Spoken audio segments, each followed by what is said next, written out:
Well, happy Friday evening, everyone. Get this ball rolling here in a few minutes.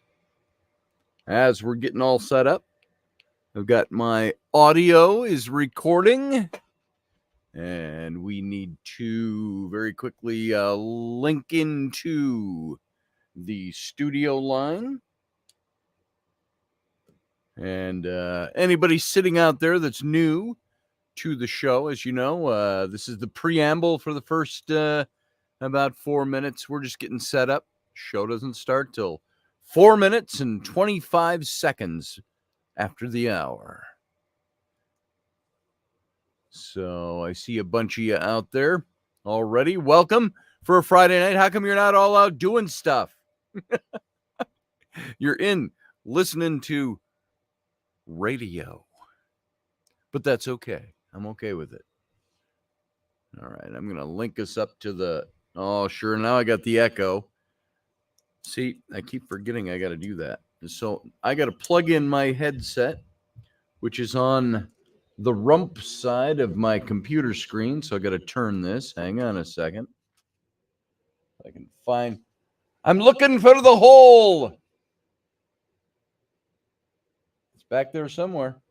Boom. Got it. Hit it. All right. There we are. Now I won't be broadcasting an echo over my microphone. There we go. And we're all set. We're pretty much set. It's just the countdown now. It's 1 minute and 55 seconds past the hour. So good evening to everybody who's out there. I saw Uncle Dave Potter, who was the first name I saw up there. He's driving. I got Matthew Sainsbury. Good to see you, Matthew. And Roger Rabbit. And also Field Guy. And who else we got in here at this early juncture? There's more than there are names showing up. So welcome to everybody who's sitting out there. You do not have to participate in the chat if you don't want to, but if you're going to watch the show, this is the place to do it. You can also see it over on Facebook at the Odyssey Radio page. And I'll probably end up saying that again before the introductions are all over. And who else we got? We got Michelle Cunham Free. I didn't roll my R. Free. There we go. And Elderberry is here. Zup, he says. Good to see you, brother. Leslie Holker, good to see you. And Project Skyfalls. Good to see you. Sky. See, we're on a close personal basis. You got to call him Project Skyfalls. I can say Sky. So there you go. Grumpy Stack is here. Doug, I feel like I haven't seen you for a day. And who else we got? Barbie D is here. And it looks like a busy Friday night in the chat room. I'm sure glad you're all here. And I hope to give you a good show in exchange for your attendance. So you know the drill. We'll go dark in a few seconds here. And but then you'll see the beginning of the show over in the chat room. And we start the audio show very quickly here. And we take the sound down and we go dark in about 15 seconds. So stand by, everybody. Here we go. Have a good time. Going dark.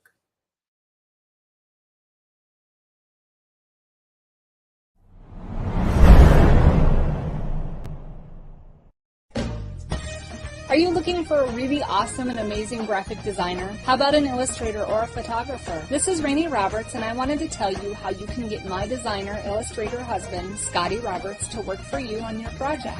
Do you have an awesome self-published book but no cover, or even worse, a cover that really sucks? Do you need a kick-ass logo for your company or some f***ing awesome graphic designs for your ads or website? Then get in touch with my husband for the best f***ing awesome kick-ass design and illustration. He knows his stuff, and he's been at this for for more years than I've been alive. Go to ScottAlanRoberts.com. That's Scott with 2 T's, AlanRoberts.com to take a look at his online portfolio of work or call 651-468-8115. Now go out and kick some ass with some kick-ass graphic design. Hire my dad so he can take me to Disneyland.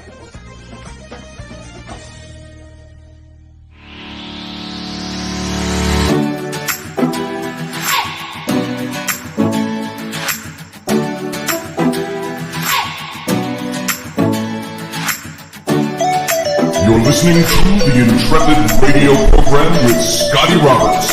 Intelligent Talk.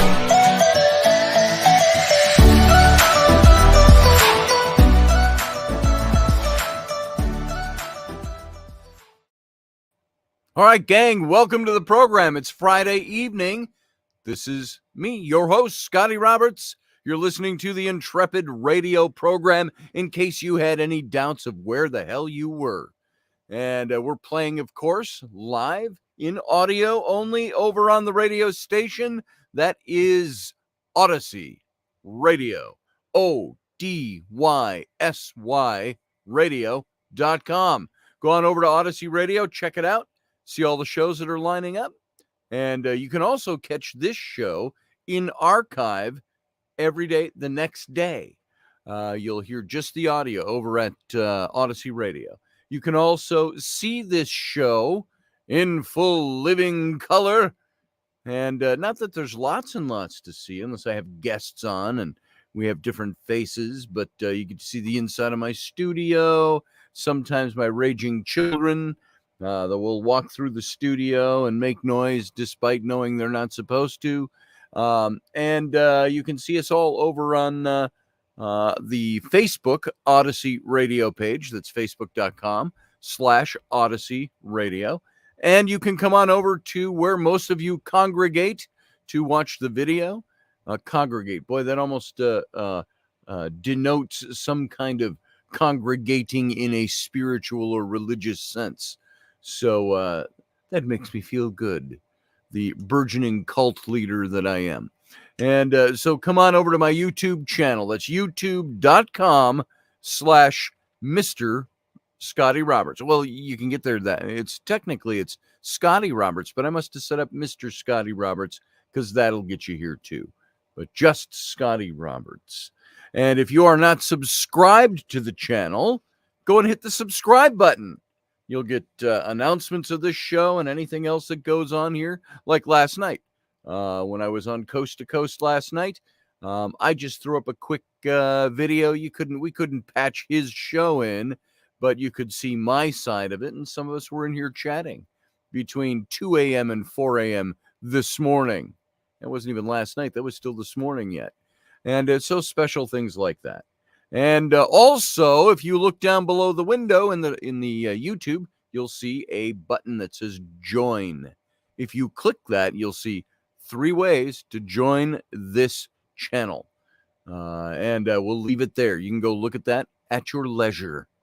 And so I want to thank you all for being here. Hey, Carly Sagan. She came into the chat room. And I said hi to almost everybody else. Roger Rabbit, Grumpy Stack. Maybe he's a Grumpy Bear. Grumpy Stack, Matthew Sainsbury, Matt Finn, Master and Commander. And good to have you in here, brother. And everybody else who's here. Leslie Holker and Project Skyfall, Sky, I like to say.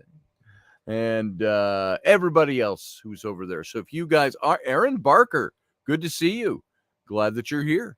And so everybody who is gathered over in the chat room tonight, I want to thank you for being there. Folks, if you are listening and you want to watch the simulcast, come on over. You can join the chat room of fellow Intrepids and enjoy the program. And there you go. And you know what comes up automatically? I almost said, and now without further ado, we'll go into our show. Why do we say that? Because we hear it so much. It's so cliche. I hate cliches unless they're really cool cliches. So I don't know. I was going to say that, but let's dispense with that. We're here. Thanks for being here. And we're going to get on with this show now. There's so much stuff we could talk about. If this was a show about politics, we'd be going off the walls tonight. But we'll leave it alone. And because I have sworn we would not get political on the show. We sometimes will cover current events and topics of the day, but we don't want to get too deep here. Otherwise, we'll be overrun by it. That's one of the reasons I really wanted to stop doing too much politics, is because it just simply overruns you after a while. So let's see, just looking at what people are talking about over there in the chat room. See, if you're just listening audibly, you're going to miss this. You can turn on the audio and come on over and watch the video and join the chat room. And so tonight we're going to continue talking about Glastonbury, but in a little different way. Today, as I was looking through all the different angles I wanted to hit, I think last night I said we're going to continue. We're going to talk about the mystique of Glastonbury tour and talk about the mystique of Avalon and the legends and the mythology behind it. And I wanted to talk about the sacred well that is there at Glastonbury, which you can still go visit, get a drink out of today. But I didn't go that direction. I started looking up some things I wanted to talk about. I wanted to kind of hit on a quote, or find a good quote from The Mists of Avalon, which is a book that was written by, of course, Morgaine Llewellyn. I'm sorry, not Morgaine Llewellyn. Why am I going blank on the name of her book now? The name of the author. Not Morgaine Llewellyn. Marion Zimmer Bradley. Wow. Okay. There was a brain fart for you, but that's to be expected. You know, last night, I will say something about last night. I did the Coast to Coast show, as many of you were there and listened. That was pretty cool having you all there. But what that did to my system and my brain for today is ridiculous. And so I'm a little slow on the uptake today. So I don't do all-nighters as well as I used to. I slept a couple hours last night, but then I slept this morning a bit. But so my brain's a little slow, so you'll have to forgive me. Maybe I need more time in the show tonight just to make up for the fact that my brain is operating on a slower ebb tonight. And so anyway, we were talking about Glastonbury tour and what a unique place that is. If you've never traveled over to Great Britain and you get a chance to do it, that is one of the places you should go. You should go to Glastonbury just to see it. There's actually some festivals that take place there. There's some conferences I wanted to go to. John Ward and I almost one year went over just to join a conference that was being held by Timothy Freak on this whole idea of being awake and so on. You should look up Timothy Freak. He does some amazing lectures. And so we almost went over to do that, but it was just too much money to get over there at the time to spend just to go to a little conference. So we didn't make it.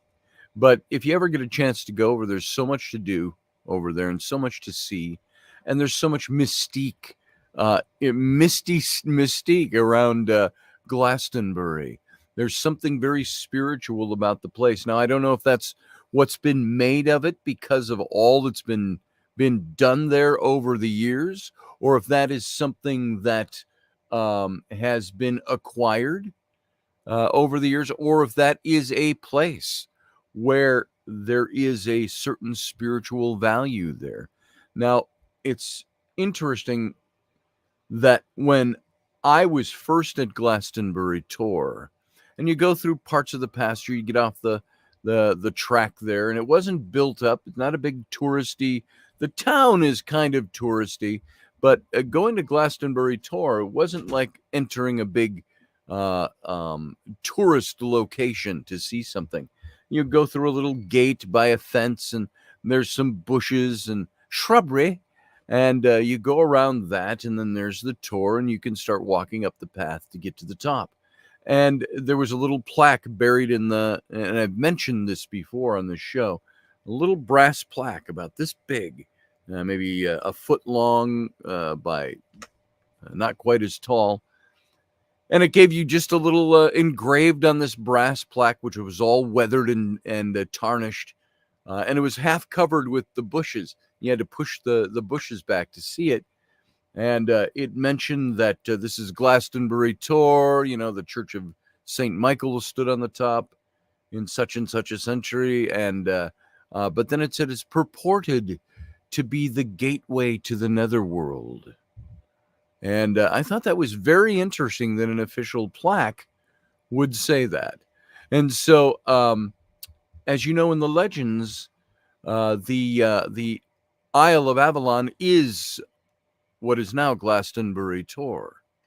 And the Arthurian legends, it started coming up as early as the, I believe it was not until like the 5th or 6th centuries. Well, maybe 5th or 6th centuries, they started referring to it as Avalon, and in relation to the Arthurian legends. And the Arthurian legends themselves, the Arthurian cycle is so mired in mystique itself. If you start looking into the history and trying to decipher the history, that it takes on a mystique of its own.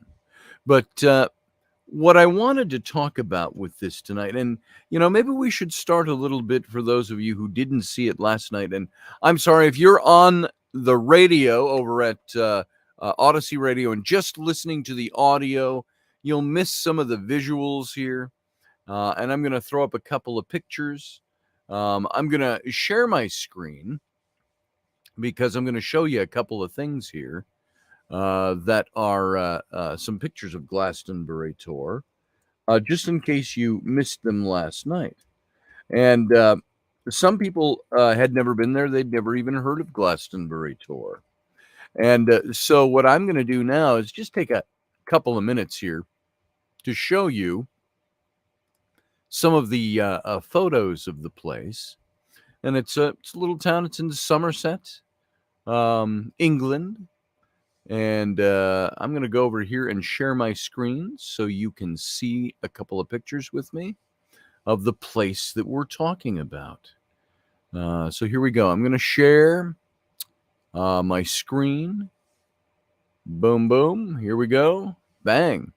Now you'll see my screen there being shared. Let's go over here to, that's my audio recording. Let's go to Photoshop. Oh, there's the graphic for tonight's show. Glastonbury and the Isle of Avalon. This is the actual, if you will, the title of tonight's show. It's transforming the master narrative of Morgaine, who we've heard in the legends as Morgan Le Fay. If you've ever read what was the book that we had to read in school, and they based The Sword and the Stone off of this, the Disney cartoon that came out in 1963. It was The Once and Future King, about the young Arthur and Merlin and being turned into animals and things like that. And so Morgan Le Fay was the half-sister of Arthur. And she is always portrayed as this kind of evil character, the one who was bewitching him, the one who had Arthur's son, her own half-brother's son. And there's a story behind that in the Arthurian cycle. And she had his son, and she raised him to try to overthrow Arthur and take over the kingship of England, and of the Britons, at least in the 5th century. And so she was always portrayed as an evil person or an evil sorceress. But she's been transformed from a healer and a priestess into this evil sorceress over the years. And so I wanted to talk tonight about transforming the master narrative of Morgaine. And it's a counterstory to the ravages of the 5th century Britain for the women of the King Arthur cycle. So we're going to talk about that a bit. But let's go back over here. I was showing you pictures, and I got sidetracked because I got to that graphic. Right here, Glastonbury Tor. Here's a great photo of Glastonbury Tor. All right, I'm going to do it this way. Let's just open that image in a new tab. Boom, here we go. There it is. That is Glastonbury Tor. And I told you that we saw some, but I think we were down, if you can see my mouse here circling around, we were down in here where we came up on this path, and it was in these bushes somewhere here that we found that plaque, and we just ended up walking up the little dirt path, and you can go up the side of the Tor here and up to the top where the tower is the only remains of St. Michael's Church, the second St. Michael's Church. Because the first one was wood, and it toppled down during an earthquake, and they rebuilt a stone church in the 12th century.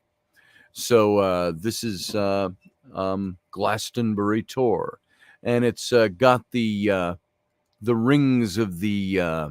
Here's another neat shot of it. I don't want to show that one. It's got watermarks all over it. It's got the. See, now this is almost the place where we saw the plaque. This is a newer plaque, it looks like. If I open this up, you'll see it. There you go. It's now the National Trust Glastonbury Tor. Respect this special place. No camping, no fires, it says. But here's your path that you can go up to the top. And it was somewhere in here. It was in these bushes, I think, is the old plaque. This looks very familiar. Somewhere in here. I know it was along this path that takes you up. And there's the terracing that goes all around the Tor. Here, this one shows it fairly well. If we open this up, you can see here the terracing that goes around. Some used to think that was a natural formation, but it'd be the only place around anywhere there that has that kind of formation. And they do believe now that it was man-made, and that it was something of a maze that you had to follow to get to the top. There was some conjecture that the maze there was actually the quest for the Holy Grail is what came out of that. And this was kind of a spiritual thing that was done. Okay, so I am going to go back over here to StreamYard, and we'll stop sharing our screen. I'll come back to this now. So that's Glastonbury Tor. That's what it looks like when you go there. You drive into the town. You'll be a mile out of town. You can see the Tor sticking up above the ground. Grumpy Stack says, I need a joint. I hurt all over. Man, I hear that, Grumpy Stack. Not that I'm advocating illicit drug use, but I am all on the side of natural cures for pain. So there you go. Let's get into this, what I wanted to talk about with Morgaine. And the reason I chose her is she is kind of, if you go pick up Marion Zimmer Bradley's book, The Mists of Avalon, it's one of the books that's in my top 10 for life of books to read. If you have not read that, take some time, find that book, read that book. I think you'll really enjoy it. But I wanted to talk a little bit about this character and what was done to her over the years, and what actually became a reworking of this character by Marion Zimmer Bradley. And when you think of Morgan Le Fay, or Morgaine in her book, Morgaine is the Welsh pronunciation for Morgan. There have been tons of movies made about the King Arthur legend, the King Arthur cycle, about the characters. There was one recent one that came out that was a kid's movie. It was called The Kid Who Would Be King. And the protagonist in this is a kid named Alex.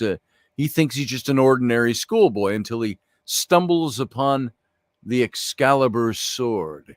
And it was the legendary sword of King Arthur. And it was in an old building or construction site in the stone there. And having drawn the sword out, he has to unite his fellow students to form a new band of knights, and with the help of the wizard Merlin, defeat the evil enchantress Morgana.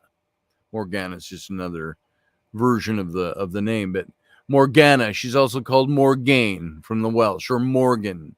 And it's a staple feature of the Arthurian legend. She is as much a part of the legend as Merlin is.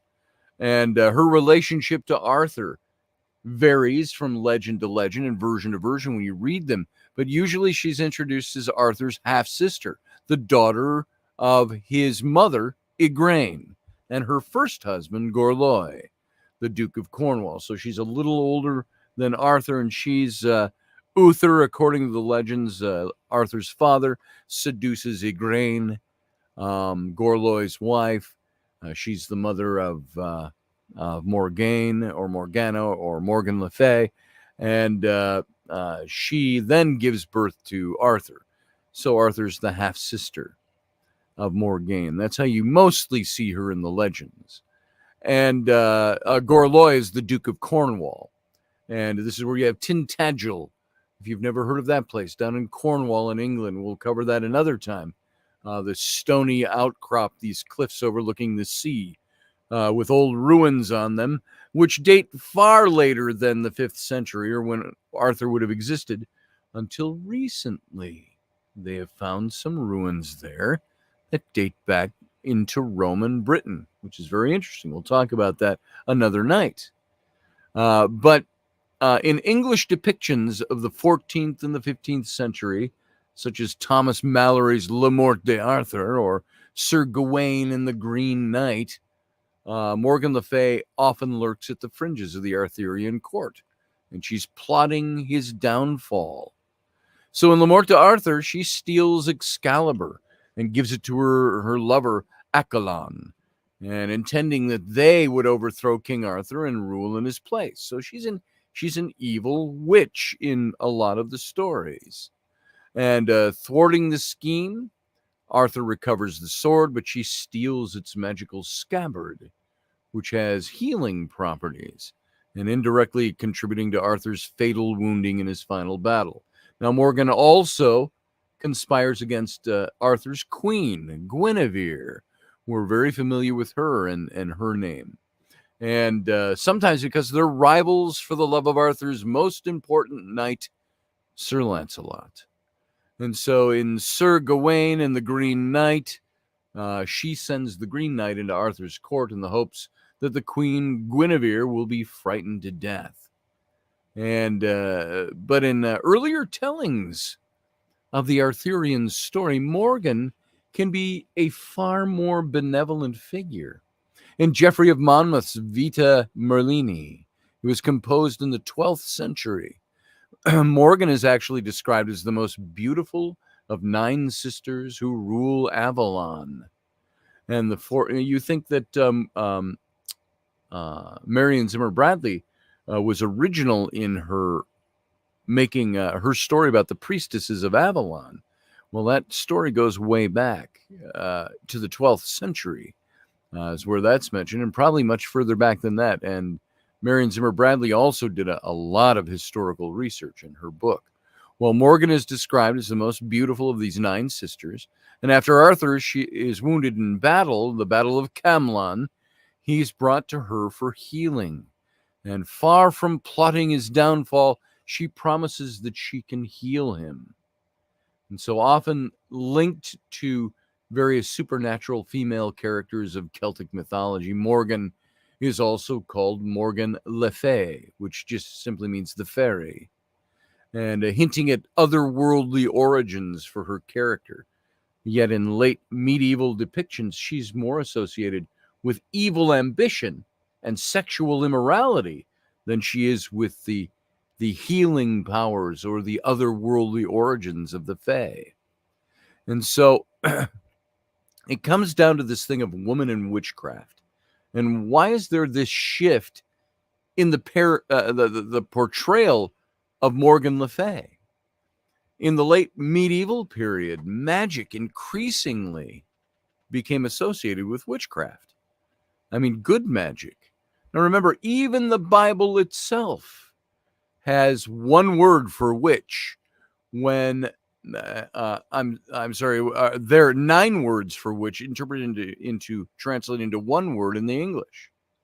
And in the biblical sense, where it says, "Thou shalt not suffer a witch to live among you," which was one of the big passages that bolstered the Salem witch trials.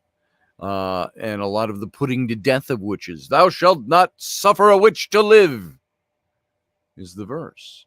But the actual verse says in the Hebrew, "Do not allow a witch, an evil sorcerer who casts spells on others to do harm," it was the definition, "to live amongst you in your town, your village, your city. Cast them out." Doesn't even say to kill them. So this kind of witchcraft that Morgaine may have done, not the evil sorcery type, but the healing and the herbalist and so on, increasingly became associated with witchcraft and the devil. The devil! But Merlin tends to be treated very kindly, even though he's sometimes described as the son of a demon, because he's generally seen as Arthur's protector, and he's someone who uses his magical powers in the aid of Camelot. And he is, of course, also a man. He's a guy. He's not a woman practicing magic in medieval times, Britain. And so, meanwhile, Morgaine is condemned for being a woman who seeks magical and political power for herself. And so she morphs into this more evil persona over the centuries with this legend. Hey, Morgaine Snow, good to see you. We're talking about you tonight. Excuse me. Yet, even in Mallory's stories, there's some traces of Morgaine's former more benevolent character that remain. After Arthur is fatally wounded fighting illegitimate son Mordred, she's one of the mysterious women who take him to the Isle of Avalon for healing. And thus, the character of Morgaine is revealed to be far more complex than she initially appears on the surface of a fairy tale. And so, more recent depictions of Morgaine, especially in literature, have attempted to convey some of this complexity. And we're talking about Marion Zimmer Bradley's book. She portrays Morgaine, the Welsh version of the name, as a defender of the old pagan religion of Britain against the encroachment of Christianity. That was their perspective at the time. And although she attempts to overthrow Arthur, it's primarily to protect this way of life of the people. And so in the majority of portrayals in film, television, however, Morgaine continues to be a villain. In the BBC's Merlin, if you ever saw that, Morgana begins as a friend to Arthur, Guinevere, and Merlin. But in the end, she betrays them. And Morgana is given plausible reasons for her change of heart. Not only does she have magical powers in a Camelot ruled over by Uther Pendragon, a king who condemns magical practitioners, but she also discovers that she is his illegitimate daughter, and that he has no intention of acknowledging her. But as the series draws to a close, a once complex character seems to be motivated solely by hatred and greed. She turns into just this a caricature of what she is in the storylines. She becomes a pantomime villain, dressed in black. Her awakening magical powers and desire to rule over Camelot lead to her moral decline. And we've seen this kind of thing happen with good stories before. But, to be truthful, Arthur himself was no saint either. In spite of Arthur's reputation as being a noble warrior and a just king in Camelot, the musical Camelot, which was one of my favorites when I was a kid even. He's trying to me, he says, he's talking about might for right when he's founding his round table. And so he was a noble warrior and a just king. That's the way we always think of him, the epic heroic in our minds, King Arthur. And his legend's riddled with moral ambiguity from the moment of his conception. Arthur's father, Uther Pendragon, desires Igraine, the wife of the Duke of Cornwall, Gorloy, and the unavailable wife of the Duke of Cornwall. So Merlin arranges for him to visit her in secret, magically disguising as her husband, puts a glamour on him, Merlin does. And this act of deception and betrayal result in Arthur's birth. And so the whole birth of Arthur by Merlin is a deceit and an adulterous fling by Uther Pendragon. And if you've ever watched the what year did that come out? Was it like 1979 or 1980? Excalibur. That movie actually shows Uther Pendragon in full armor having sex with Igraine naked on the bed. So you'll have to watch it just for that flash of a 2-second scene. So, but that's some of the morality that's going on, even of Merlin himself. And Merlin steals the child. And so Arthur, who is no saint himself, has a child out of wedlock, the product of an incestuous union with his half-sister Morgaine, or Morgaus, in some versions of the legend. The name Morgaine, Morgaus comes out too. But the two have often been conflated, especially in more modern retellings. Learning of the child's Mordred's birth, and that the child is fated to be his downfall, he tries to destroy his son by ordering the death of all the babies born on that day. A very Herod the Great type of thing to do. Arthur's best knight, Lancelot, has an adulterous affair with Arthur's wife, Guinevere. Yet among this catalogue of venality and treachery, it's Morgaine who is usually branded the villain. So the story of King Arthur has been told many times and in many variations, and there's no reason to think that these stories will ever lose their hold over the popular imagination. But every retelling of the story differs. But throughout most of the story's history, Morgaine Le Fay has become one of its most powerful, villainous female characters.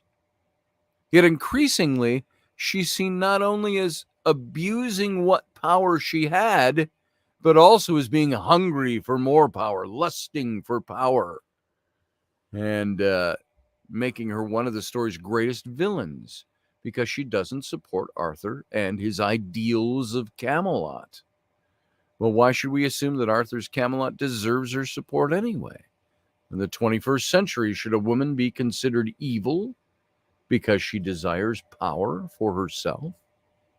It's a good question to ask, and I want to look at that a little bit more here too, as we go on with this whole idea of the changing of Morgaine into something that was evil. And I've got a couple of different things I want to pull from here, but there's one article that stood out for me, and it was something that talked about Arthur's sister's story and how she was. This is not the one I want to bring you to here. I'm looking for some of my notes here. Hold on a second as I dig those up. But there's something about this whole thing of well, I don't see it here. I must have done something to that article that I'm not finding. There's an article that pardon me here on radio as I stumble and stammer around live, looking for some notes that I had up here that I somehow have put away. And I'm going to find this. Hang on a second while we're doing this. Morgaine Le Fay, Morgaine, Morgana, Morgaus, all these names, as we've just kind of set the stage for, is somebody who was really transformed from the kind of character that she was and that she was hinted to be into something that is really not so not so bad. I'm sorry, not so good as she might have been. There were these different aspects of her. And I want to talk about this, especially in the role of women And let's see if I can call up my article here of Morgaine. Let's see if I can find this here. Talking about master narratives is what I want to get into with this, and how the master narrative of Morgaine changed over the years. And I want to try to find this because I think it's really important. And now I can't see where I once had this article sitting. Oh, it's right here. It's right in front of my face. I just happened to miss it. Okay, this is what I wanted to get at now for tonight. So pardon my stumbling around in my my brain, probably still not firing on all its thrusters as it should be. So things right in front of my face disappearing. But I want to talk about Morgaine and how she was transformed into a more evil character. It's kind of like the whole idea. If you take a look at biblical women, a woman like Mary Magdalene, who is in some of the Jesus legends or myths, maybe even truthfully, ended up being his wife and somebody that he married. But how you find throughout the 2nd to the 3rd centuries how that her persona was changed to one of being a harlot, a prostitute. And they took this woman down, who was later referred to in one of the other gospels that's not found in the Bible, but dates back to the 1st or the 2nd or 3rd century, referred to as the great teacher, the one who Jesus left behind to teach. And yet the church tried to take her down and devalue her on the surface level as being a prostitute. And yet nowhere in Scripture do you find that reference to her as being a prostitute. It's never said. And yet this is what the church said. Well, the church is saying it. So the literalist Orthodox Christian church. And so in the same way, for some reason, the same respect, what you had is the same thing with the Arthurian legend. Now, I think the story of Jesus and in religion, that takes on a whole different tone than a mythology of a nation. But there might be something to that when you think about it. So I want to look at this, and let's look at this this idea here about this medieval mindset that changed the narrative theory. And then I want to kind of compare it to the Mists of Avalon, written by Marion Zimmer Bradley. We all know the story of King Arthur in one form or another. He was the kid who drew the sword out of the stone and became the rightful king of England, and that he ruled with might. He had a round table. He had his knights that he gathered together, and it led all the way up to the whole looking for the cup of Christ, the Holy Grail, and so on. And then Arthur's death, and Merlin the wizard, and his half-sister Morgaine. We know all these things about this story, at least on a very light, superficial level. And so Arthur was this hero who brought peace and prosperity to a formerly very divided, with all these little kingdoms all over, violent Britain. And no one can say whether he was a real man or a myth. Sometimes you see work and research that's being done on Arthur that pulls him out of that mythological status and says, one of the earlier, 20 years ago, I had heard, well, Arthur was maybe a Welsh clan chieftain that unified the clans in his area. And in a way, he kind of became like a King David to me. Who, when I did the King David series, was somebody that unified all the clans in Israel. And so no one can say whether he was real or not, but I think that sometimes there's evidences that says he was. But one thing is certain, the tales about Arthur change depending on who's telling the story. And it's kind of, like they say, to the victors go the storytelling. So watery tarts distributing swords is no way to form a government, says Dave Potter, Uncle Dave Potter in the chat room. Just because some watery bint hands you a sword makes you think, oh, the King of England. I'm being oppressed. And so if you are familiar with one of the finest versions of the Arthurian legend, Monty Python and the Search for the Holy Grail, it is, by the way, considered to be one of the most quoted movies in film history. So as Dave Potter just demonstrated. So some themes in the Arthurian legend have stayed the same for centuries. One of the more popular motifs handed down from earlier storytellers center around his troubles with women, how Arthur had these women that were the source of a lot of his problems in the storytelling. And we know that his wife, Guinevere, had an affair with his best friend, Lancelot. We know that Morgan Le Fay betrayed him as well, and in trying to ensure the downfall of the good king.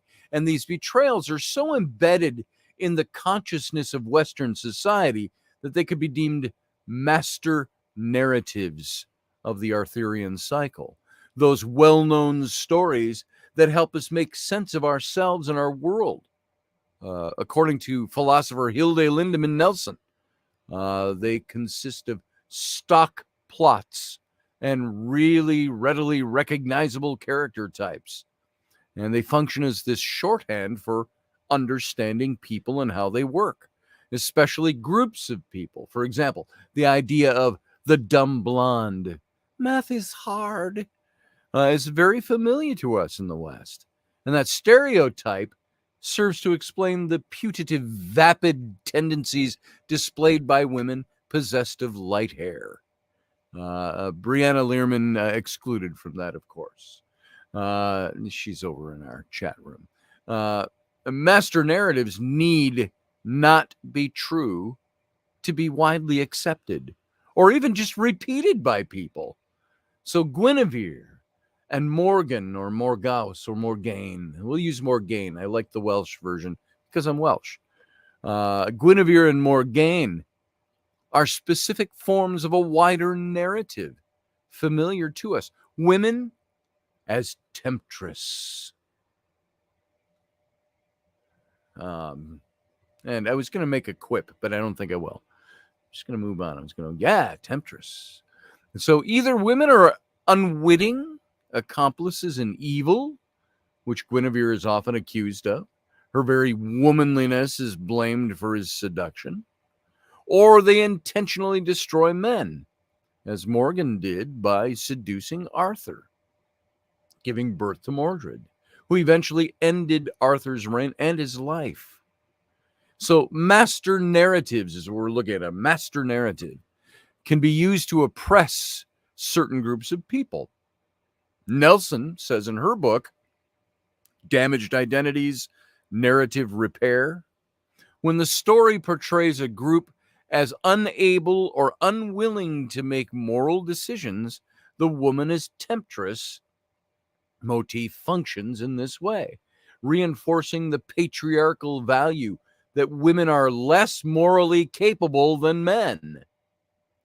As such, it seems that the King Arthur myth functions as an oppressive master narrative, at least where women are concerned. Well, I wouldn't have had sex with her if she hadn't dressed that way. We know what the master narrative is. We see it in our politics. We see it in everything. We talk about narrative nowadays in our politics all the time. So master narratives, when it came to Morgaine, is what I'm looking at here, are ultimately connected to a person's identity. What's identity? It's the union of the stories that we tell ourselves about ourselves and the stories others tell us about ourselves. And some of those narrative constructions are borrowed from master narratives. When a person borrows from an oppressive master narrative, the identity reflects that.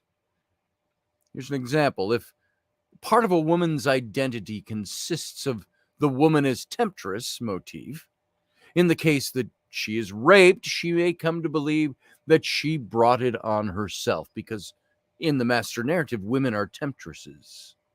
And other people who buy into woman as temptress may believe the same thing. And that's important because, again, a person's identity is made up of not only their own understanding of themselves, but of others' understanding of them. Who I am depends to some extent on who others will let me be, is the thinking. And this master narrative of the woman as temptress serves to justify oppression. Now, look in our own history in this country, and you get an idea of that. And I don't think there's any way I'm going to finish all this tonight. I hate to say. Maybe we'll bring it into the after hours. Maybe we'll save it till Monday, because this is all, I think, really cool, really important information for us, because it ties into a lot of things nowadays. So now master narratives can be replaced. However, it's a counter story that's required to replace a master narrative. Now, we're talking about Morgaine in the Arthurian cycle, but apply this to our current politics today. A master narrative can be replaced with a counter story. And so this kind of tale offers alternative plots and archetypes for people who identify with. And so if a counter story comes to be accepted by the dominant group, then it becomes the new master narrative. So, looking at Marion Zimmer Bradley's novel, The Mists of Avalon, which again I highly recommend, it offers a counter story. And by the way, you can get it on audio. If you don't have time to read, get it on audio. It's well worth listening to or reading. But what she offers in her book is this counter story for the women of King Arthur, who are subjected to the harmful master narratives of 5th century Britain. Bradley doesn't reduce Guinevere and Morgaine to temptresses, but rather she reimagines them in more sympathetic terms. That's to say, her characters are saints. Not to say her characters are saints, but that's the point.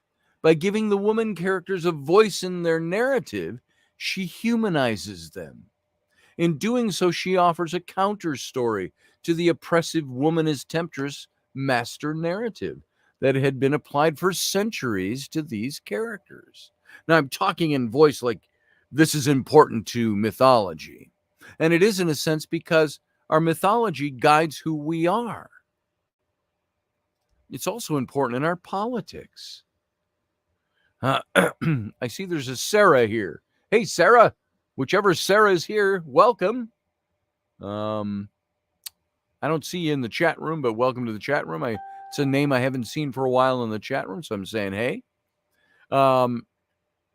So those that affect Morgaine, and Bradley in her book uses the spellings Morgaine, Morgaine. For Guinevere, she uses the Welsh, the Gwynhwyfar, Guinevere. And that dictates that what womanhood, normality, and beauty should be. She brings out in these characters. Women were subordinated to men at this time, and women acting on their own without the sanction of a man were severely frowned upon. Even the nuns in the nunnery, the Christian church, could not act freely. For the most part, the priests oversaw their activities. And they weren't autonomous. They still served a male figure, albeit a divine one. As for normality, any woman experiencing visions referred to as the sight in Bradley's book, as Morgaine does, was immediately branded as, you guessed it, a sorceress.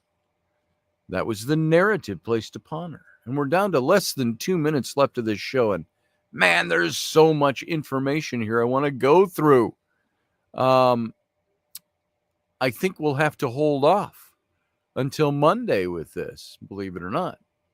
So I think it's important to start seeing And what we're going to see in this character, we'll pick this up on Monday, is that I can't go 2 hours. I could go 2 hours here in the chat room. It won't broadcast on the radio. So we're going to save it till Monday. But how much time have I got left? It's 55:12. I got about a minute left before we got to hike out of here. I think this is a very important narrative to look at, and how these narratives dictated who women were on the basis of what society believed they should be. And I think there's a strong message here that we need to see. So, guys, here's what I'm going to do. You stick around over on the YouTube chat room, because we're going to do the after show, which is the Captain's Cabin. And there's certainly a moral narrative there, I'm sure. But we're going to talk about this maybe a little bit more in there, but we're not going to pick up where we left off until Monday. So I want to thank you all for coming to the show tonight. Thank you for giving me your time, for listening in. Stick around, because after the show goes off the air, you know what we're going to do? We are going to carry on in the chat room. So live long and prosper. See you next time.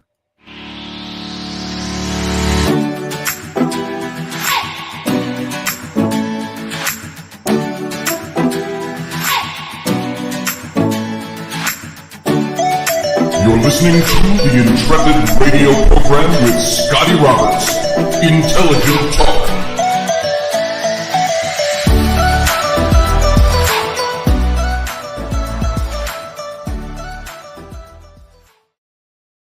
Okay, guys, I'm back, and it's just us. It's just us over here in the YouTube chat room.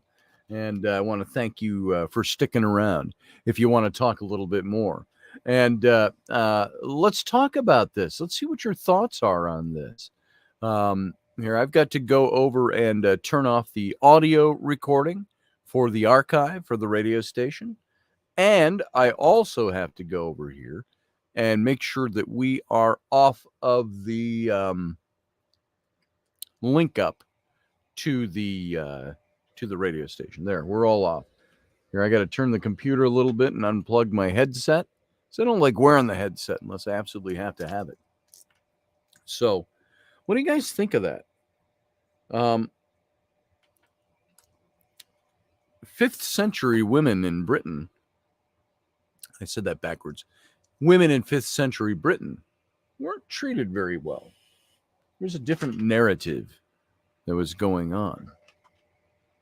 And so I think it's important that I have to have my glasses on to see the chat room.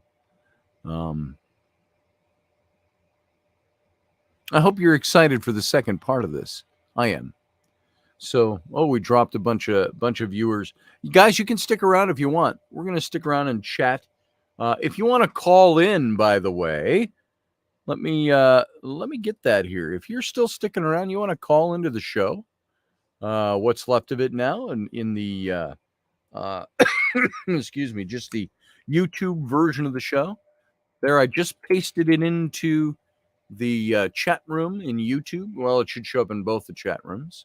And the chat rooms both stay on. This show keeps playing over on Odyssey Radio. But I pasted that in for you so you could... I'm going to see if I can turn it off over on Odyssey Radio on Facebook. Let's see. Otherwise, everything we talk about here just gets broadcast over there as the after show, which I suppose wouldn't be so bad for people to be able to see. But I don't think I can stop it without completely stopping the... Yeah, I can't. I don't see a way to do it. So that's fine. We just let it play. And it does every night anyway. So there you go. There's the link if you want to call into... Oh, we got Uncle Dave. Let's add Uncle Dave to the stream. How you doing, Uncle Dave? Hey, everyone. Okay, I got questions. Okay. When you say late medieval, are you talking 1530s Tudor-ish? No. I know. I don't think I said... Did I say late medieval? Yeah, you did. Well, medieval period, late medieval. I think you're talking about the 12th to the 14th centuries is what I'm looking as late medieval. We all because know that. I know that they were working on Arthurian legends in that period. Yes. And one of the things that I could see where they would twist that character is following the whole Anne Boleyn thing. Henry saw Yeah. himself as an Arthurian. He made the Yeah. round table. He kept Henry it in his VIII. tower. He thought Okay. himself the reincarnation of Arthur. Right. So when everything went sour with Anne Boleyn, that's a whole nother thing. Whole nother thing. My piece on Blood on the Rose deals with that, and she's totally railroaded. But that being said, so they turned everything against her. They called her a witch. They did all those things. Mm-hmm. And so clearly, if you're an author at that time and you're writing about somebody who had been considered a positive character to the king, turning her to an evil character would be a popular plot twist at the time, because it would hearken the evil Anne Boleyn and all that she did. Right. So I could see that. I could see that as a turning point. Which you're and of saying course, being the good King of England, Henry VIII, and of course, originally with the church, tried to get the church to go along with his divorce. He had to demonize her. We see this in politics all the time now, and it's not a new thing. It wasn't even new with Henry VIII. He had to demonize her in order to justify and save his own face in front of everyone. He did that. I believe the Vatican did that, and I believe that there were agents involved there to You don't think Henry VIII demonized Anne Boleyn? I think he truly, It's the one woman he truly loved, and they set her up and framed her to look guilty in such a way that he felt so betrayed. And then after the fact, so this is a long, complicated thing, but okay, so there's a series of letters and people passing back and forth between the Vatican, between the French court, and between the English court during all of this. Following her death, evidence is brought forward, and within 24 hours, he purges all the priories. That's when the big burning happens. He goes into these churches, pulls priests out, guts them in the street in front of their parishioners. Well, that's what happened at Glastonbury Tor. The Church of St. Michael was part of that purge. So my belief is evidence was shown to him that the church was behind what they did to Anne Boleyn. And he took He took his vengeance out on them, and then he was so ashamed of what had happened to her, and that his own courtiers and officials had used their power to push him to do what they did. Okay, so that he walks away from that in a way that he's like, I can never hear her name again.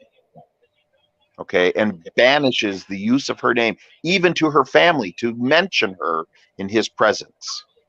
Okay, but there are 3 knights who play into these letters that they're English knights that were sent to the Vatican. They're English knights that were sent to the French court. They're English knights that I think are the ones that found the proof.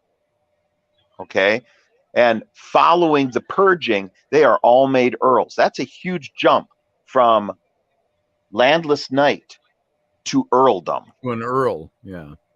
Okay, and it all happens in a flash. So let me ask you, in relation to the Arthurian legends, we've got the version that came into the musical, which is a version of the Arthurian legend, but the version existed where they have to, the enemies of Arthur catch Guinevere, and Lancelot. The penalty for this Should be is death. death. Lancelot runs, makes it out. He escapes, but Arthur tries to save the life of his queen, cannot. And in this more simplified version in Camelot of the legend, which came up in other versions of the legend as well, is that he's forming a new way of doing things with his laws that takes them out of barbarity and into a civilized law. And if he goes against the law and saves he could pardon her in the snap of a finger. Yep. But he can't, because it would go against the law he's trying to establish. So they've got him between a rock and a hard place. Do you think any of that twist the law and twist his position to force him to banish her? Or how much of that do you suppose came into the legend of Arthur as a result of what happened with Henry and Anne Boleyn? But for the later stories, I'm trying to think who's the author that's writing at that time Arthurian stuff. Is it Chaucer? Was it Le Morte d'Arthur by Mallory? I don't have the dates of those things in front of me. Go ahead and so state your piece. if you're looking at that period, yes, I can totally see those things affecting that, and it would be politically prudent of them to do so, and it would tie in things that that the people of the time would. It's like this when they do the true crime, ripped from the headlines type things, right? Even though they changed the names. 1485, by the way. 1485 was when. Oh, then that's earlier. Mallory published. That's earlier, because this would be 1530. A little earlier. So, yeah, just like the headlines, like you're saying, yeah. But definitely, there's a lot of that stuff happening in the Tudor court, and so I could totally see Shakespeare often grabbed stuff out of the Elizabethan court and wrote it in such a way, setting it at earlier times and doing things like that so as to not have his own head on a block. Right. You know, it's surprising that you didn't. Let me ask you something, by the way. You and I haven't talked about this personally for all the conversations we've had over the last almost 30 years. What about this whole notion that Shakespeare didn't write Shakespeare? That there were other writers, that there were other. I tend to be a Shakespeare purist. I think he was the Spielberg of his day. I am too, and one of the things that always catches me is that, well, he didn't have the education to write this. No one man could have written all these plays, but this Earl could have written all these plays because he had the education. No one man could have written them. How could that one man have written them? It doesn't make any sense. I believe that Shakespeare wrote what he wrote. There's definitely connections in his life to situations and characters in the story. You can see how bits of his life filtered through onto the page. Yes. And I think that, if anything, the Earl of Oxford, who is often John De Vere. I can't think of his name either. I think it's John De Vere. The Earl of Oxford is all I know. Is often credited as being Shakespeare, and I think, in fact, he might have been Shakespeare's lover. It's possible. So he would have had possibly original manuscripts. Many of the sonnets are clearly written to a man. Or a masculine woman. But that also doesn't. The other thing that people don't take into account, he's trying to make a living. So if somebody from the court says, "Hey, maybe it's a lady from the court, I want to send this to my lover," sure, I can write a pen something out to a man. That's fine. Sure. He's not going to turn work down. A coin from a lady of the court spends as well as a coin from the men of the court. And of course, he was not a rich man until later in his life. I refer to Shakespeare as the Steven Spielberg of his day. He was somebody who produced. He was somebody, he built this glorious theater. He He wrote acted play on the after play stage. after play. It Yep. wasn't because he was always writing from his heart. He was writing plays to be produced, to put a butt on a cushion in a theater and make a penny. Exactly. And that's what he was all about. He was trying to make a living with this A stuff. working thespian. Yes. And excuse me. And I don't know where I was going with that, other than to say that. Oh, by the way, have you, and any of the listeners out there, anybody over in the chat room, have you seen the movie All Is True? It's Kenneth Branagh playing Shakespeare in his old No. age. Oh my God. I saw that about a year ago that came out. It's called I'll have to All look Is that up. True. And Kenneth Branagh, who's done a lot of Shakespearean movies. One of the best modern age Shakespeareans, as far as I'm concerned. Yes. He actually really plays. turned the Royal Shakespeare Company upside down and Yes. shook it up, and they needed it. Prior to Branagh, really, so Shakespeare, which was originally written for the common man, became this highbrow thing that was done in a very stylized form, to which it was turning everybody off. It's like, go kids, we're like, I don't want to have to read Shakespeare. That's awful, Yeah. and not realizing it's written very lowbrow for the commoners Of its day. Yeah. And when you look at that and look at how it had become, to this, you take the stats to be or not to Not be to type be. of, big stuff. Yeah. And Kenneth turned that around and said, maybe not. Maybe it was a matter of flow of consciousness, to be or not to be. That is the question. Yep. And totally changed how things were phrased.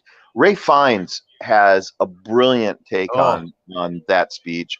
And there's when we were doing Hamlet, I brought out, oh boy, there's like 37 different really awesome Hamlets, and most of the best of them are post Branagh. They're modern day actors rethinking. They're taking a Stanislavski approach to the work and looking at it. Who was this guy? Who's this character? What was he actually saying here? And rethinking the way the words are said. Now that was whenever I was doing Shakespeare, I wanted to look at my lines and try to think, how would I say this in a way that people who don't like Shakespeare or think it's too highbrow, how would you say these lines in a way that expresses that it's common language? Well, and there's some scholars that have been able to recreate the Elizabethan dialect, the actual Elizabethan dialect. One of the things they did, they found this fishing island where the people that colonized it from England were isolated, and over the centuries have never really changed their verbiage. And so they're still speaking very close to an Elizabethan dialect in the 20th century. So they go there and they study from them, and then they brought it back, and they found that when you read Shakespeare in an Elizabethan dialect with the phraseology and the pronunciations that would have been used at that time, passages that didn't rhyme do rhyme, and the whole thing flows differently because of the way the vowels are pronounced and things like that. And it completely changed that text for a lot of these actors. And the Globe in England produces shows every once in a while in the Shakespearean tongue, so you can hear it as they heard it. Great. What a wonderful place that is. You talk about going to someplace, maybe it's because of my draw to Shakespeare, but going to the Globe was palpable to me, like going to Glastonbury Tor or going to Glencoe in Scotland. There's some of these places where you stand and you say, this happened here, even though the site's a couple of 100 yards removed from where it used to stand, a couple of 100 feet, I think. But you stand there and you say, this recreation you can stand inside that and get that feel. I would love to perform in the Globe Theater. And just mentioning, you mentioned the Globe. Yeah, well, Right on the you're Thames, not folks, in obviously downtown because London. it's a modern recreation. You're not seeing what he saw, but you're seeing the view that he saw when you're standing Yes. on that stage. Right. They faithfully recreated it, and you're seeing what he would have seen. You know, Yes. and I think by that's the a pretty way, amazing thing. speaking of interpretation, I thought while I'm promoting the movie All Is True, look that up. Branagh playing Shakespeare, returning from London after he's done in London. Globe is burned down. I think wasn't he part of rebuilding that, but he returns back home. He's done. He's retiring. So he's in his upper 50s, middle to upper 50s. And that's what the movie's about. Judith Dench plays his wife, Anne Hathaway. And which reminds me, so we've talked about reincarnation in the past and my concepts on that, but look at Anne Hathaway's husband and compare her to portraits of Shakespeare, or him to portraits of Shakespeare. He looks like Shakespeare. Yeah, he does. And I think that's interesting that those two are linked up and such. There's a pair, I think, that and look at their professions. Mm-hmm. You know. Exactly.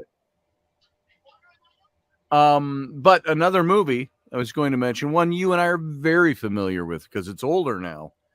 One of the best interpretations I saw You're saying of I look Romeo and Juliet was Shakespeare in Love with Joseph Fiennes. Yep. Where they're rehearsing the parts and they're playing it. And there's lots of things I really like about that film. There's things I don't like about it. There's lots of things I really like about that film. And yet, like DiCaprio's Romeo and Juliet, I just detest it. I didn't like that. I can't sit through it. No, I didn't like that. I liked Jeremy. What's his name? Captain Barbossa in Pirates of the Caribbean. He played Fenneman, the theater owner. Yes. In Shakespeare in Love. He was fantastic in that role. I loved him. Guys, if you haven't seen Shakespeare in Love, go see that one as well. Go find it, rent it, watch it. You'll love that. I don't think you have millennials watching, but yeah. I don't know that there's a lot of millennials in our chat room. Yeah, that's what I'm saying. Barbie D, you're a millennial, aren't you? So no, I think we're all Matthew Sainsbury might be. I'm always aghast when my acting students, I'll reference somebody. Like one day I referenced Jimmy Stewart and they were all just blank stares. I'm like, who? How do you not know who Jimmy Stewart is? Yeah. Captain Hepburn. And I start throwing names out and I'm like, you cannot come into this industry and not understand its origins. And I started issuing, you'll have to go and watch this film. You have to go and you have to come back and do a report on it. It's ridiculous. Oh, Romeldian in the chat room. He's a millennial. There you go. Okay, no offense to you. I didn't see Mike Yehudi come in. Wait, I got to do this. Yehudi! So Mike Yehudi is here. And what else we got here that I was going to say? I was going to reference something else. But yeah, you're right. That whole talking to young kids about stuff. There was something I was referencing not long ago. I think it might have been on the show. I was talking about something and I thought somebody didn't get it or didn't understand. I'm hearing feedback from somewhere. Oh, it might be. Maybe it's you. I think it's the TV in the background. Oh, gotcha. No, it's not a problem. I just thought I was hearing it from somewhere here. So, anyway, I can't remember what it was, but you're right. Yeah, there are some references. I think it was talking about Bogart or something, and most people will know who Bogart is, but it's even getting to the place where Some younger set, they don't know who James Cagney is. Jimmy Oh Cagney. my God. Edward G. Robinson. These guys were all before our time, too. They were making films 20 years before we were born. Yeah. And but that's like my kids. And when I think about it, I look at Indiana Jones and I say, the original Indiana Jones, Raiders of the Lost Ark, came out in 1980 or 81. And we were it's just like kids. Abby and Bryn, they weren't born until 92. Yeah.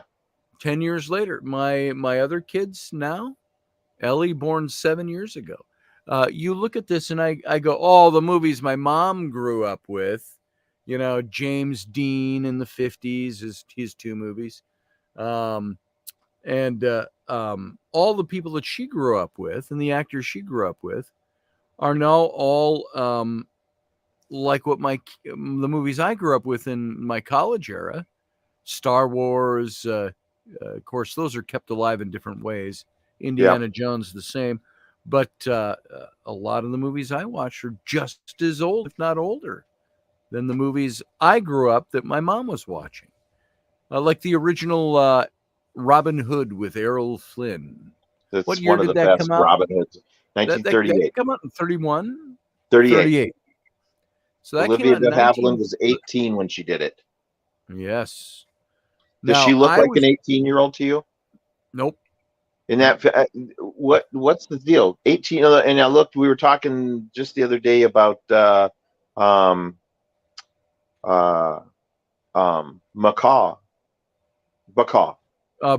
Lauren Bacall. 18 when she did her first picture. Both those women look like they're in their 30s. They do. And well, what we would think of as being 30. Yeah, and I'm like 18. What? Huh? What? Yeah. Well, and you think about it. Robin Hood came out. I'm 61. I was born in 1960. So Robin Hood came out 22 years before I was born. Now you look back to Indiana Jones came out 40 years ago. And so, you know, there was less time between the original Robin Hood with Errol Flynn and me than Indiana Jones and a couple of my kids. So I often am amazed at how old you actually are. Me too. So yeah, I'm way. If I shaved off this white beard, I'd look 25 again. You would. So I don't think that's going to happen for you. You got some bags under your eyes. That's about it. You know. Yeah, but I had those when I was 25. So I had those when I was 25. So it's. There are days I feel 70. So I have lived on a 4-hour sleep schedule since I was in college, and yeah. It's harder on me nowadays. Like last night, doing coast to coast last night, it was 2 to 4 a.m. And so I had a full day of stuff I was doing. I took a nap during that. I said, I'm going to lay down. It was late afternoon. You went on the air as I was hitting the pillow. I got home last night and I had to be in St. Cloud early this morning. So yeah. I went to bed at 2 and got up at 5. And I've been running ever since all day long. Well, just to talk about how it affects you these days, you know, I took slept for a couple hours yesterday. I just made myself sleep in the afternoon because I knew I was going to be up really late. I did this show and was dragging after this show last night.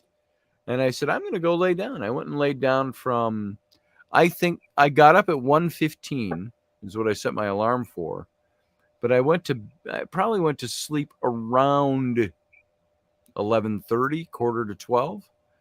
And so, you know, I got an hour and a half to 2 hours there. But then after I was done with Nori's show, I sat here till about 5 a.m. And Rainey got up to use the bathroom. And I said, hey, you coming back to bed? Yeah. And so I went back to bed and I slept till like 10 this morning. So I got 5 more hours in there. But my body all day has been dragging. I think you screwed up you screwed up your internal clock. So that's what I did. Yeah. I reset my internal clock for something very strange. So how was that interview? Was it good? It was good. It was fun.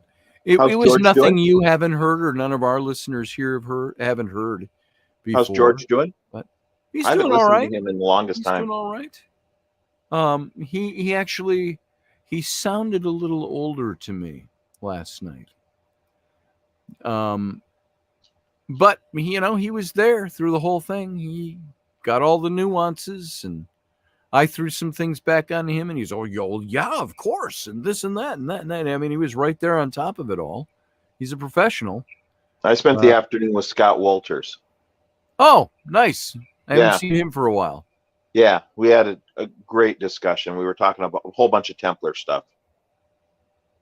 So what got you together with Scott Walter yesterday? It's currently this weekend is the That's right. Masonic Grand Lodge thing going on. So all the Masons from around the state, from all the lodges, have gathered together to elect our new grand officers and ratify things that are going to change in the bylaws and laws of Masonry and all that kind of stuff. We're doing away with Switzerland. They're gone. No, just All kidding. right. We've divided it up. Yeah. But Scott was there with Chris and stuff, and Janet, and it's always good to see them again. And so we got into a conversation about some Templar stuff and just went down a deep rabbit hole of all kinds of stuff that's not been published and stuff that he's recently come across, and can't talk about it, but it was very cool stuff. So. Yeah, that's cool. But you know how that is. It's the same as like when we're talking to John, and John's like, "Ooh, you can't tell anyone, but," and you're like, "You can't tell damn, anyone." Now I have to hold that in my head. That's really cool, and I want to share that. Right. That's right. There's some things I almost said that he told me a couple of years ago, and I thought, I don't even know if I can say that yet. So. Oh, John? Yeah, there's still stuff that hasn't been released about their new finds. Yeah. So there's some stuff they can't say anything about. There's some of it that's. And what started I can't even hint at what it is. We were talking about how academia deals with new knowledge on historical things that they're just not prepared to change. Yeah. And John faces this too with Egyptology, where, and one of the things I use as an example, when you look at all the famous archaeologists that have visited Sicily and basically wrote, it's a big pit with rocks, there's nothing here. There's Maria, one time we were sitting on the porch having tea and discussing Sicily, and she's reading passages from famous archaeologists from the 20s through the 70s that visited Sicily and basically dismissed it as nothing. There's no reason to spend any time or money on this it's location. It's a quarry. Yeah.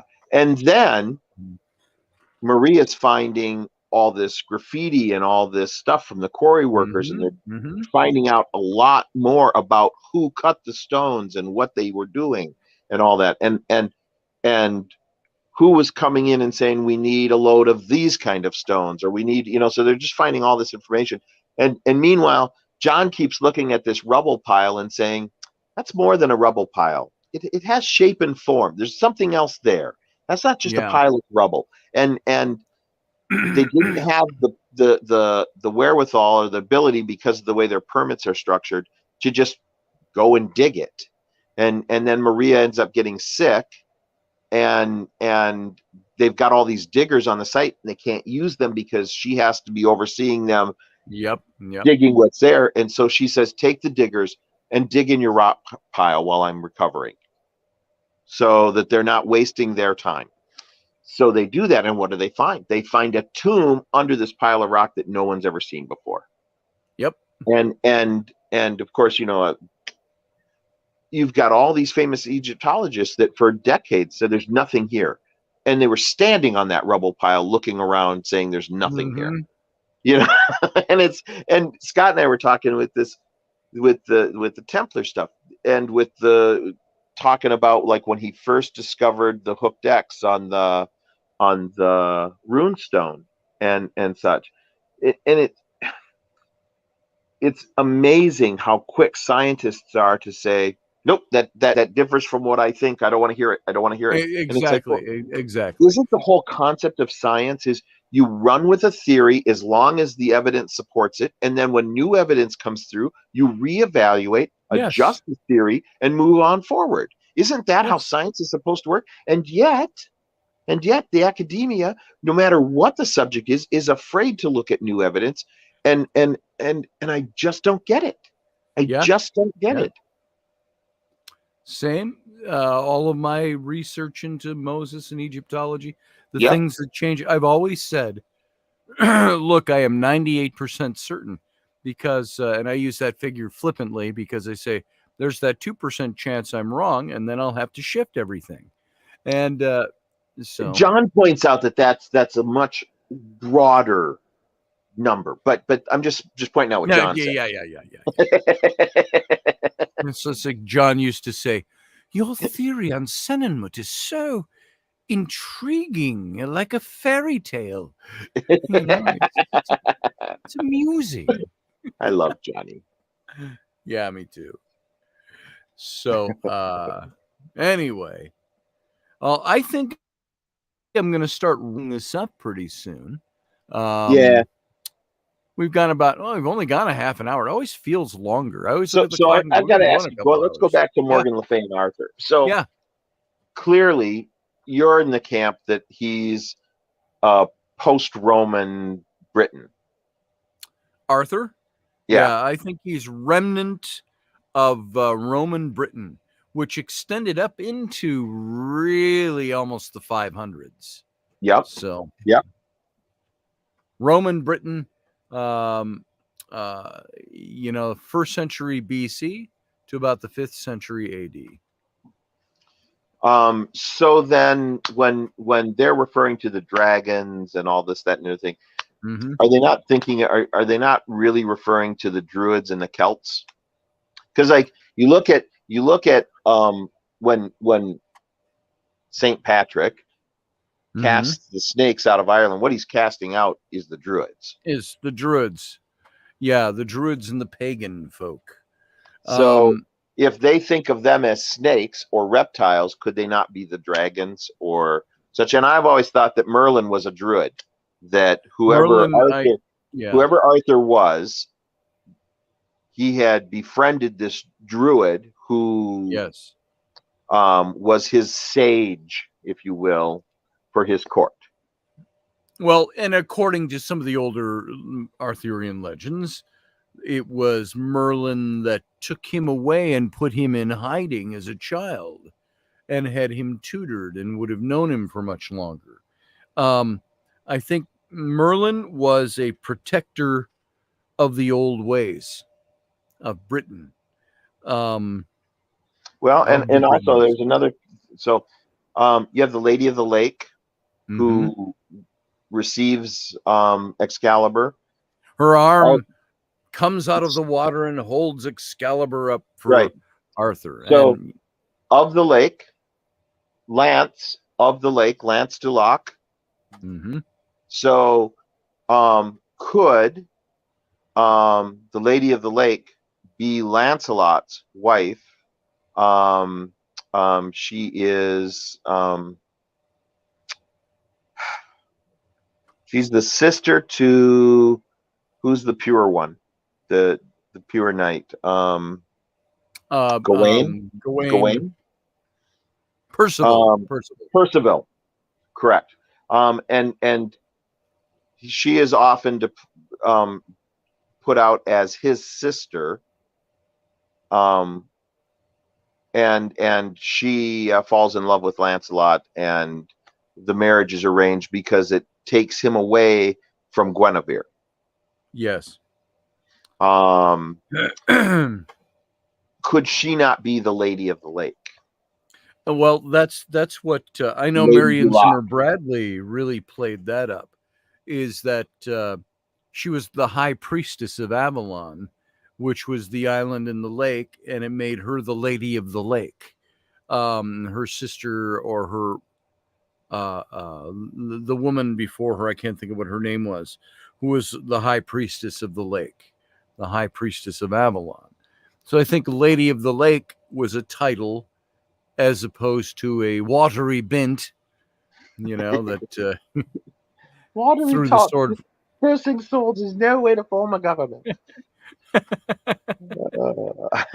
Eric Idle always makes me laugh. That Me whole too. display. Oh, I'm being oppressed. I'm being oppressed. Yes. Yeah, that was genius comedy. Yes, it So, was.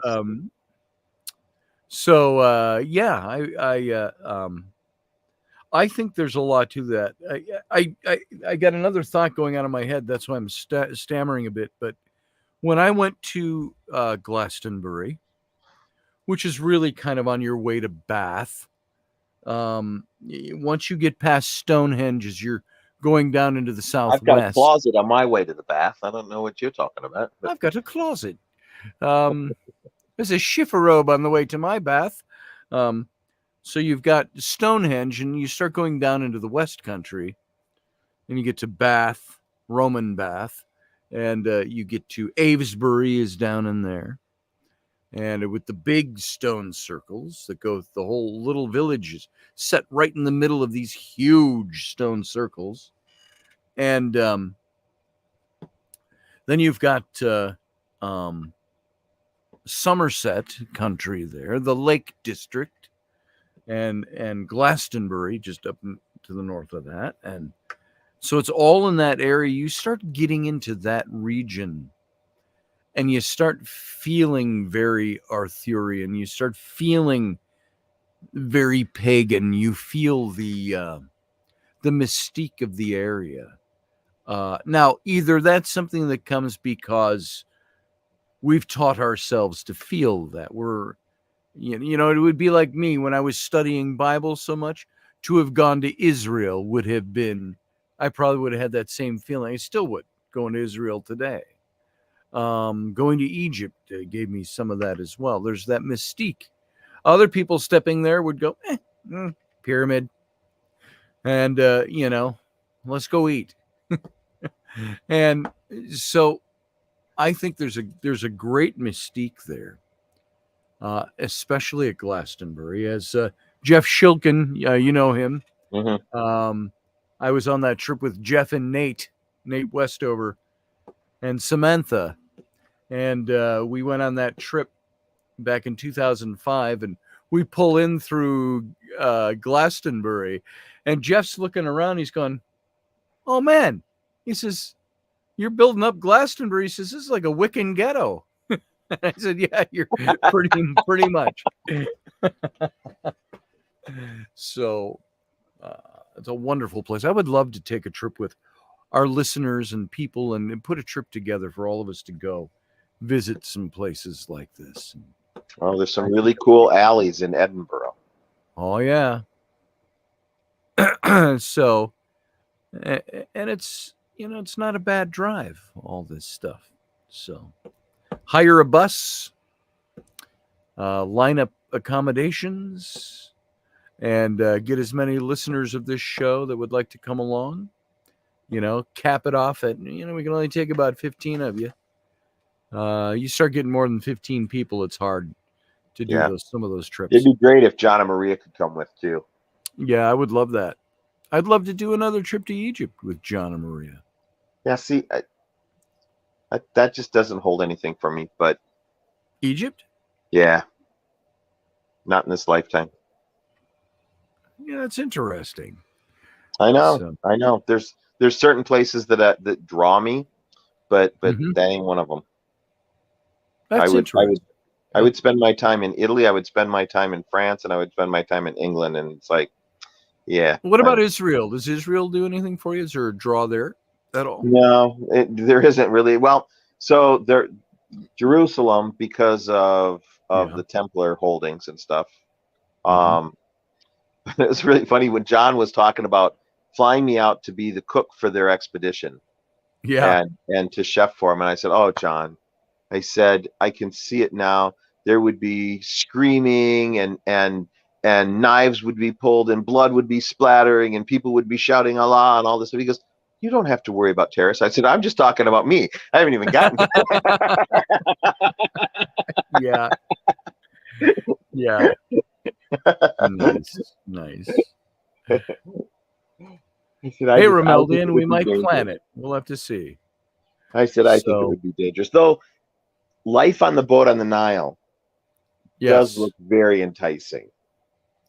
there Till was you look at the nothing like crocodiles. Till you look at the crocodiles, then I'm like, yeah, nah, not so much. we spent 9 days on the Dahabea, going down from Luxor to Aswan and then back. What was And the boatman's name? Ahmad or Ahmed or Mohammed, one of the two. oh, it was Mohammed. And It was Mohammed. Mohammed. And I remember that. nothing like floating down the Nile.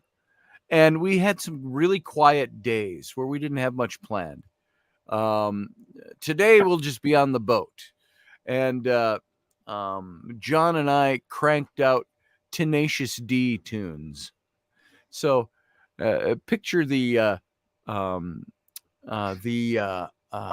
what's the word? The surreal moment of seeing a 110-year-old dahabeah floating down the Nile in the middle of the desert, and John and me, one British guy, one American guy, singing to the top of our lungs to Tenacious D tunes. Which, folks, if you don't know Tenacious D, that's Jack Black, and we used one of his songs for the opening of when John and I did Intrepid Radio. It was a song, a tribute. It was where, there stood a demon in the middle of the road, and he said, "Play the best song in the world, or I'll eat your souls."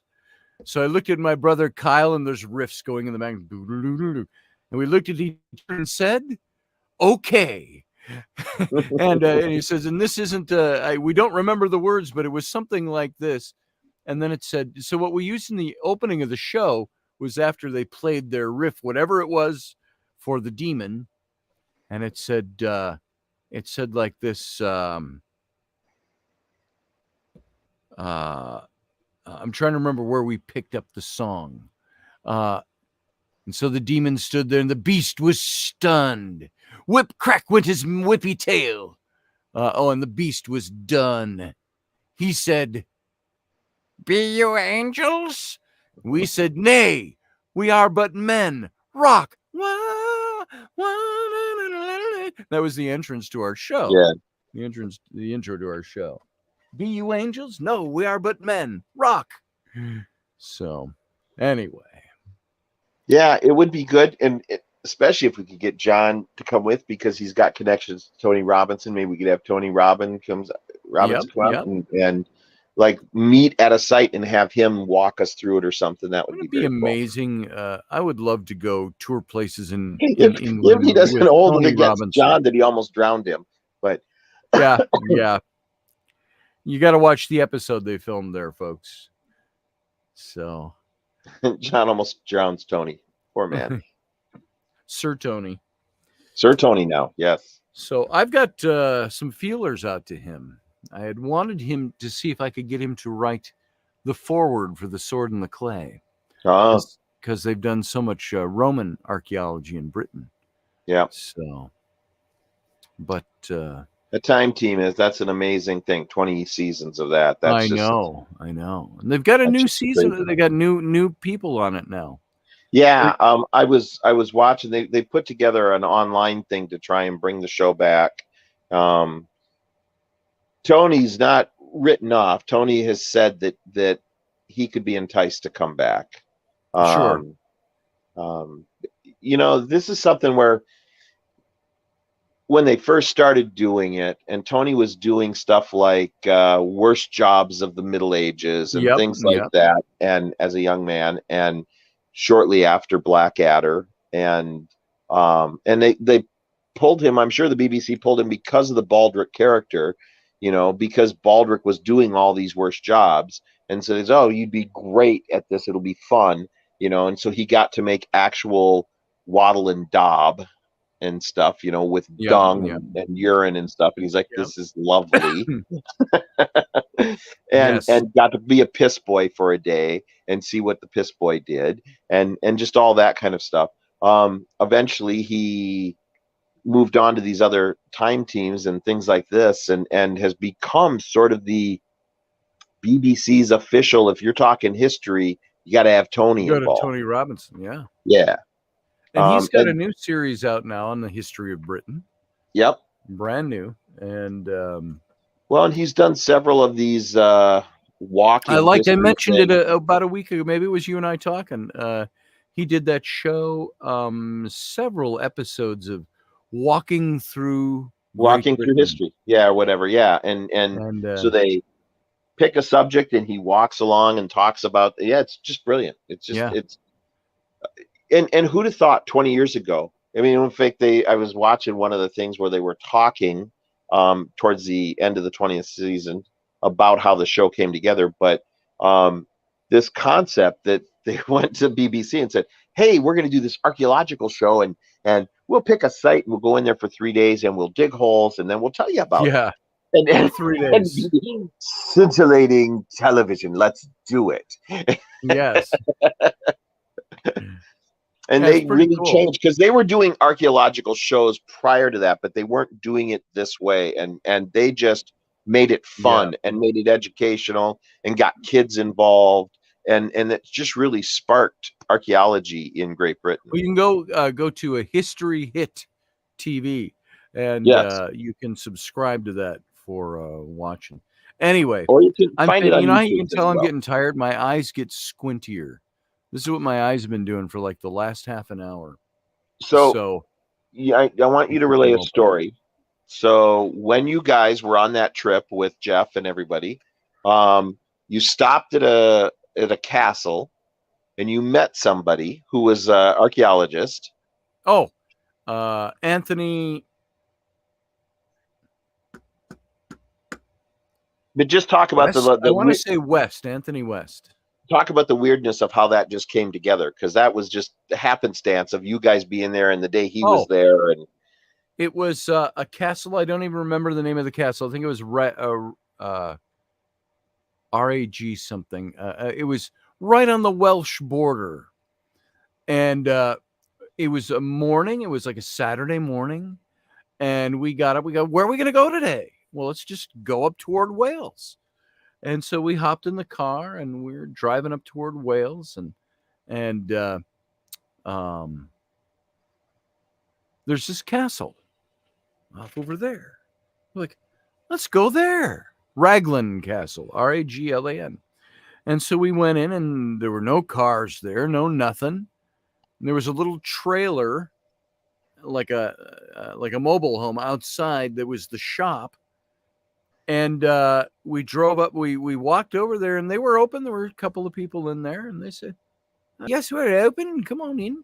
And so we went inside. I don't think they even charged us that day. It's such a quiet day. Just go on in. Nobody's here. And some of the archaeologists are here. And so we're walking around and we're looking at one of the towers. And there's a big pit there.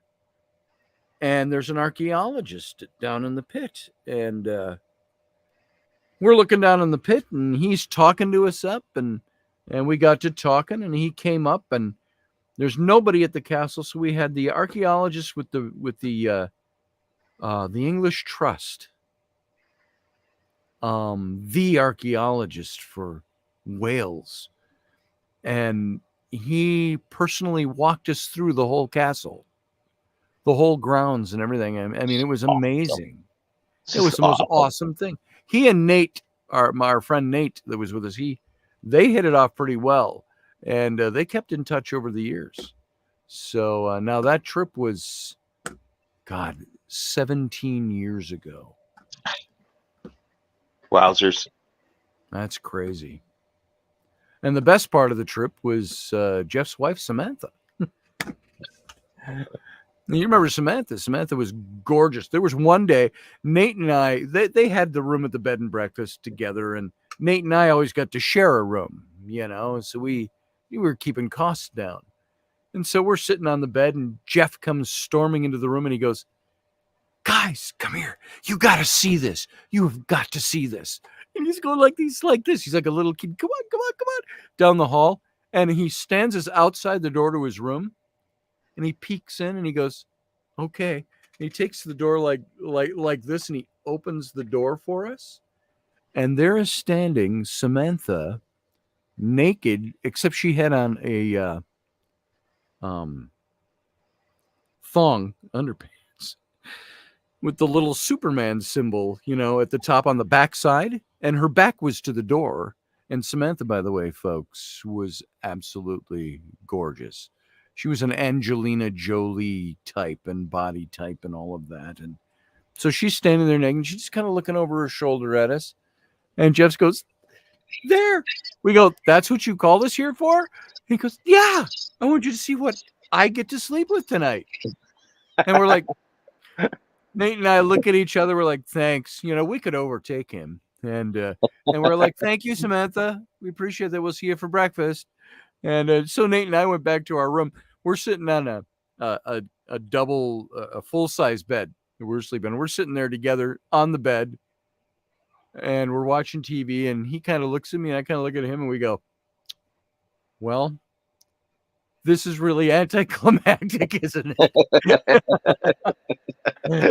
So anyway, just a little story. There you go. But yeah, that was the trip to end all trips. And I've got some amazing photos. I was going through. I was looking for some of my photos of Glastonbury. I've got a couple of them in there. That's the trip you shot that amazing orb too with the the ghost orb. Yeah. Yes. That made me rethink orbs completely. I don't know if I ever even showed that on this show, but orb at Portchester Castle down in Portsmouth Harbor. And a couple of orbs in the flash up against a knocked out castle wall window. All you see is black sky behind it. And I went back to the hotel room that night, and I'm downloading the pictures off my camera every day to my laptop, and we saw that orb in the window. And I said, I blew that thing way because up. It was the olden days, and you could only get about 20 pictures on a camera before. Yeah, just about. I think I could do 250 pictures a day on my disc. And so we blew that thing up. Sure enough, there was a face in it. And it was an old monk. Looked like a monk. You could see the staunch cut. You could just, it was all there. And then we found out the next day that Portchester Castle was haunted by an old monk. So that intensified the story. And if you look where the orb is and you look down, you can see the put logs of where the original flooring would have been. And it just all made sense. It was like, oh my God. It's pretty cool. It was pretty cool. So, well, look, I got to go to bed because I got to get up early tomorrow and I have to drive back to St. Cloud at the crack of dawn. So nice. I got to be up and take Flynn somewhere for his Boy Scout stuff. It's 7:30. So, but other than that, this was a fun night. Yeah. Thanks for coming in. Good night, everyone. Friday nights could end up being the Scotty and Uncle Dave. So, all right, guys, you have a good night, everyone. Thanks for being here. And we'll see you. Yeah, live long and prosper. And we shall see you soon. Going to end the broadcast. See you later. All right.